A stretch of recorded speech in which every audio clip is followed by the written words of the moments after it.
इस एपिसोड की शुरुआत में हम देखते हैं कि युहाओ ने स्टूडेंट एक्सचेंज प्रोग्राम में पार्टिसिपेट किया था और वह अब रियो एम्पायर में पड़ेगा। कुछ महीने वहां वो लेवल 5 का सोल गाइड टूल एक्सपर्ट हो गया है और अब वो अपने कमरे में बैठकर कोई डिवाइस बना रहा है। लेकिन तभी उसके पास कैटुओ आता है और कैटुओ को भी उसकी यूनिफॉर्म और बैज मिल गए हैं। युहाओ काइटो का वेलकम करता है और कहता है कि बहुत दिनों से आप दिखे नहीं। काइटो बताता है कि वो मिस्टर शान के पास था और उनके पास रहकर वो सोल गाइड टूल्स सीख रहा था। यहाँ के जैसे सोल गाइड टूल्स हैं उसने पहले कभी नहीं देखे हैं। मुझे उन्हें सीखने के लिए काफ़ी मेहनत करनी होगी। और युहाओ भी कहता है कि उसे भी काफ़ी मेहनत करनी होगी। अब युहाओ उससे उसकी स्टोरी पूछता है कि आप क्यों कह रहे थे कि आप रियो एम्पायर में पैदा हुए थे। अब काइटो वो अपने चेहरे पर निराशा लाते हुए उसे अपनी स्टोरी बताता है और दोनों बाहर घूमने के लिए निकल जाते हैं। काइटो रियो एम्पायर की रॉयल फैमिली के यहाँ पैदा हुआ है और यह सुनकर तो युहाओ के होश उड़ जाते हैं। और काइटो के फादर यहाँ के फॉर्मर एम्परर थे, लेकिन एक दिन चुपके से मेरा अंकल ने कुछ सैनिकों के साथ राजभवन में हमला कर दिया था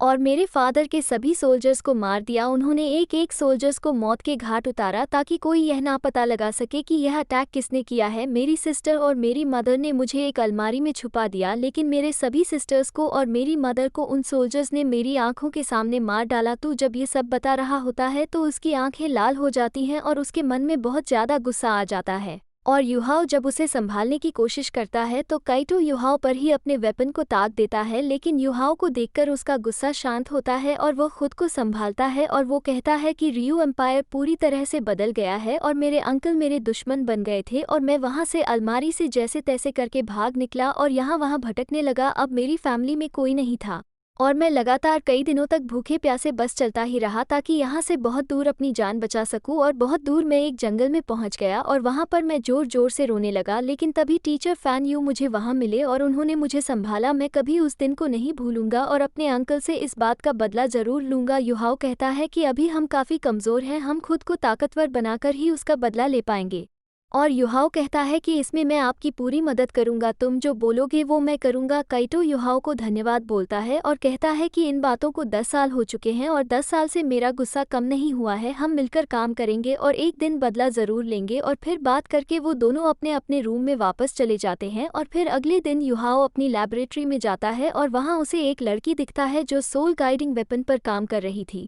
वो लड़की युहाओ को उसे डिस्टर्ब ना करने को कहती है और बड़े ही ध्यान से अपने सोल गाइड टूल के पुर्जा को जोड़ रही है, लेकिन जैसे ही वो फाइनल पुर्जा लगाती है उसका डिवाइस काम नहीं करता और वो फ्रस्ट्रेट होने लगती है। युहाओ उसकी मदद करता है और फिर फाइनली युहाओ की मदद से उस लड़की का ये डिवाइस कंप्लीट हो जाता है। वो काफ़ी ज़्यादा खुश होती है और युहाओ को हाई फाई देती है, लेकिन तभी वो नोटिस करती है कि यह तो एक स्ट्रेंज लड़का है और उसकी चीख निकल जाती है और वो नीचे गिर जाती है। युहाओ उसे संभालता है और अपना इंट्रोडक्शन देते हुए कहता है कि मैं युहाओ हूँ। और तभी उस लड़की के फ्रेंड्स आ जाते हैं और उन्हें गलतफहमी हो जाती है कि युहाओ इसको तंग कर रहा है। इस लड़की का नाम जूजी है। जूजी के दोस्त कहने लगते हैं कि तुम श्रेक अकेडमी वालों के बारे में मैंने जो बुरा सुना था तो वो सच है, तुम लोग यहाँ आकर हमारे ही लोगों को बुली कर रहे हो। वो युहाओ को धक्का देने लगते हैं कि आखिर तुम्हारी यह हिम्मत कैसे हुई। जूजी उन्हें रोकने की बहुत कोशिश करती है, लेकिन जूजी के दोस्तों को इतना ज़्यादा गुस्सा आ रहा था कि वो जूजी की एक नहीं सुनते और युहाओ पर हमला कर देते हैं। और युहाओ पहले उससे बचने की कोशिश करता है और फिर अपने काउंटर अटैक करके उनके वेपन को तोड़ देता है।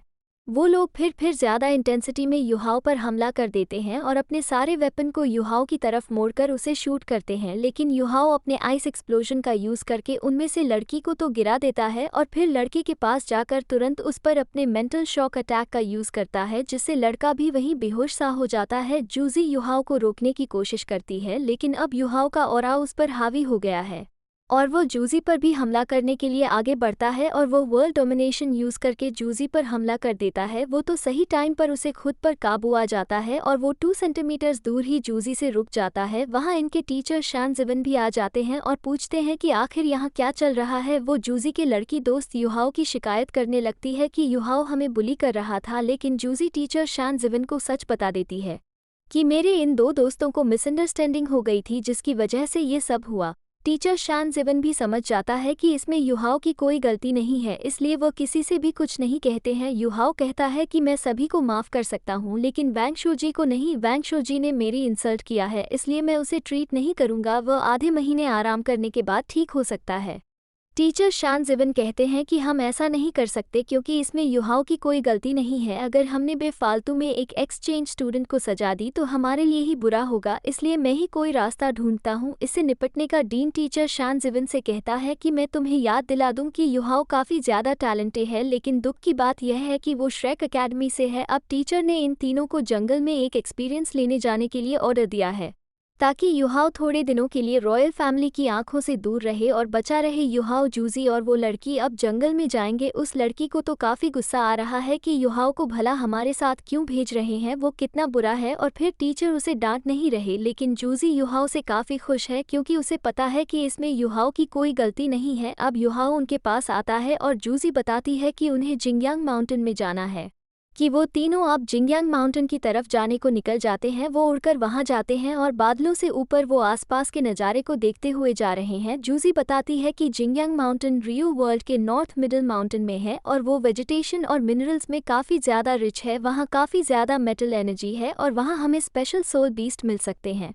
और फिर वो वहां उतरकर पैदल सफ़र करने लगते हैं और एक दूसरे का साथ देते हुए फॉरेस्ट के काफ़ी अंतर तक चले जाते हैं। वहां चलने वाले पेड़ भी प्रेजेंट है जिनका ईवल नेचर है, इसलिए वो उससे बचते हुए आगे बढ़ते हैं। जूजी युहाओ से कहती है कि टीचर ने हमें बताया है कि तुम लेवल 40 पर हो और तुम्हें अब सोल रिंग की ज़रूरत है, इसलिए जब भी तुम्हें अपने लिए कोई सूटेबल स्पिरिट पीस दिखे तो मुझे और के को तुम्हारी उस सोल बीस्ट को मारने में हेल्प करने देना।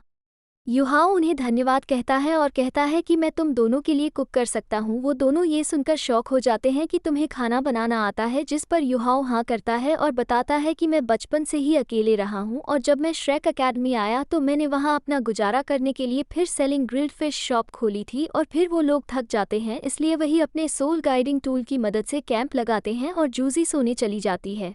रात को जूजी को बुरे सपने की वजह से आंख खुलती है। उसे सपने में अपने मदर फादर दिखते हैं। रियो एम्पायर में एक सैनिक थे और वो एक दिन युद्ध की वजह से उसे छोड़कर चले गए थे और फिर कभी वापस लौट कर नहीं आए। उसकी रोते हुए आंख खुलती है और वो बाहर जाती है तो युहाओ और के फिश पका रहे थे। युहाओ जजी को भी फिश देता है और जूजी फिश खाते खाते रोने लगती है। के उसके रोने की वजह पूछती है कि क्या ये फिश अच्छी नहीं लग रही है। इस पर जूजी कहती है कि फ़िश तो बहुत टेस्टी है और बल्कि ऐसी टेस्टी फ़िश मैंने 10 सालों में नहीं खाई है। ऐसी सेम फ़िश मेरे फादर बनाया करते थे। और वो फिर अपनी स्टोरी बताती है कि उसके फादर जिंगलुओ एम्पायर के साथ युद्ध करते हुए वीर गति को प्राप्त हो गए थे। मेरी माँ उनके दुख में चल बसी और फिर तभी से मैं अनाथ हूँ। मैं भी तुम्हारी तरह हूँ। युहाओ को जूजी में खुद की लाइफ देखने लगती है कि इसने भी अपनी लाइफ में बिना मदर फादर के बहुत कष्ट सहा है। जूजी बताती है कि वो स्ट्रांग होना चाहती है ताकि एक दिन वो इन सभी युद्ध को रोक सके और कॉन्टिनेंट में भी शांति कायम रख सके और फिर उन्हें आगे जाना है। इसलिए वो एक सोल गाइडिंग टूल्स को निकालते हैं और ये सोल गाइडिंग टूल्स एक कैप्सूल रोबोट जैसा लग रहा है जिसके अंदर वो जा सकते हैं और इसका यूज़ करके वो ऊंची चट्टानों को क्रॉस कर सकते हैं।